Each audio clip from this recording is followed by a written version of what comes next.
The all-new Suzuki Smash Car 2025 still having a 113cc engine displacement, 4-stroke single cylinder naka-single overhead cam with 2 bulbs. Taglay pa rin nito ang max power na 5.6 kilowatts at 7,000 RPM habang ang kanyang max torque ay 9 Nm at 4,000 RPM. Mayroong compression ratio na 9.6:1. Pagdating naman sa kanyang fuel system, of course as I mentioned earlier, this one is a carburetor type. Isa sa mga sasabi kong advantage ng motor na ito dahil napakadali lang i-maintenance at napakamura lang ng maintenance fee ng mga decarburetor na motorsiklo tulad nito. Pagdating naman sa kanyang cooling system, naka-air-cooled pa rin ang isang ito. Pagdating naman sa kanyang starting system, combine ito ng electric at kick starter. Since naka-underbone type, gumagamit naman ito ng chain and sprocket para sa kanyang driving system. As for the transmission system, meron po itong hanggang 4-speed na naka-semi-automatic clutch, which is convenient kung kayo magbabalak pa lang magdekambyo, gusto nyo madali lang i-drive. Sa mga maire-recommend ko sa inyo itong Suzuki Smash Car. Pagdating sa kanyang suspension, sa harapan ito po ay naka-telescopic fork at naka-twin shock absorber din naman sa likuran. As for the braking system, sa harapan ito po ay gumagamit ng hydraulic disc. Sa likuran naman, still naka-drum brake pa rin ito. At para naman po sa kanyang dimensions, meron pa rin tong overall length na 1,932mm, overall width na 650mm at overall height na 1,062mm.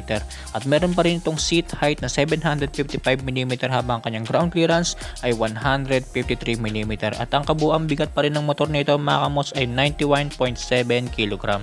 Yan ang engine specs at iba pang features itong pinakabagong Suzuki Smash Car 2025.